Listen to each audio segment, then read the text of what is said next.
那种呢种会是的，弄nó cũng cho bên một sai luôn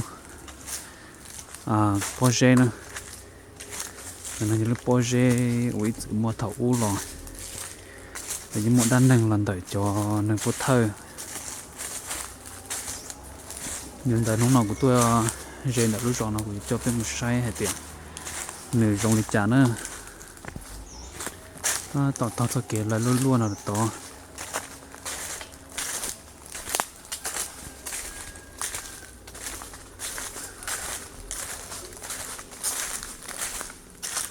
lúc projet này nó có do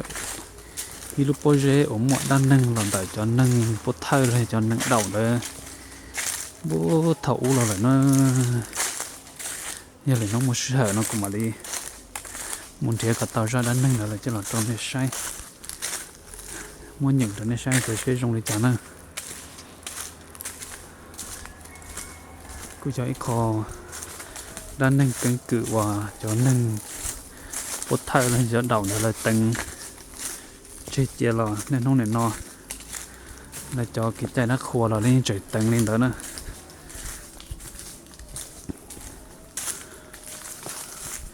có chơi là nó do là khu hải tiệt nhạ cả làng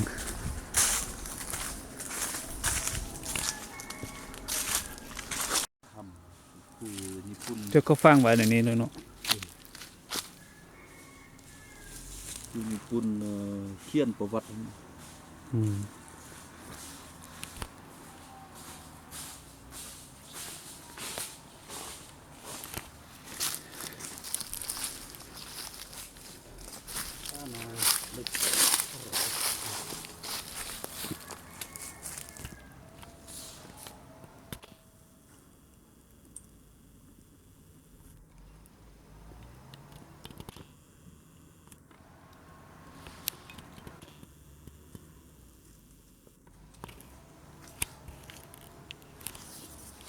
โบแมนก็จะฟังเหมือนคำไว้ป่ะ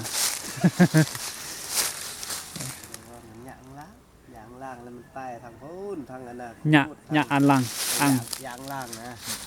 หยะอังลัง มาแล้วก็ลากมาตะกี้ขึ้นเป็นห้องคือทางรถเด้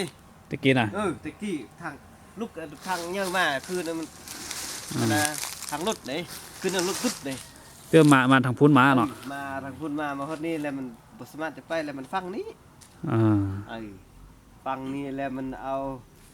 ฟังแล้วเอายาหันไส้คุดคุมแล้วเอายาหันไส้แล้วเอาใ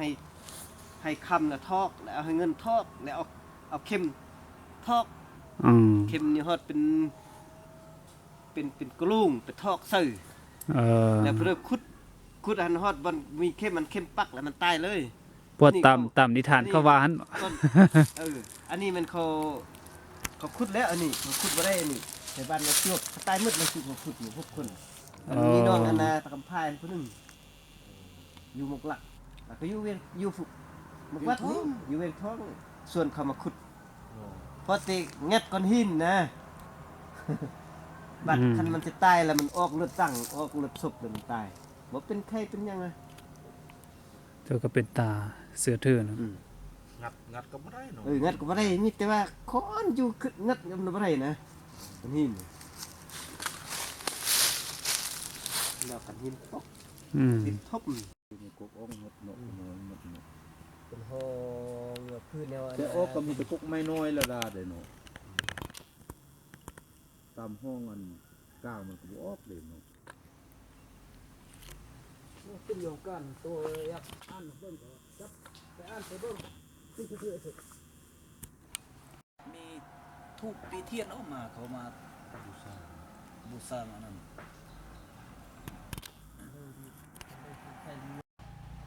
พวกอัน ตัวนั้นมันไปรีอยู่ป่า แม่นแหละ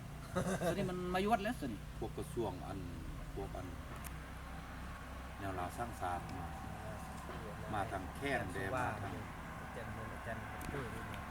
มาทาง ย่าน มาทาง รีอ เมื ยู่ อง ป่าโล สร้างอันเทบานตัดไม้ทุกทางโอ้มือนั้นมือค่อยลงไปห่วมบันซ่าเบิ่งไทยบานนั้นมันมองกิลีเข้าไปลี อ้ำ จักมันเด้อ อมตะลงห้อง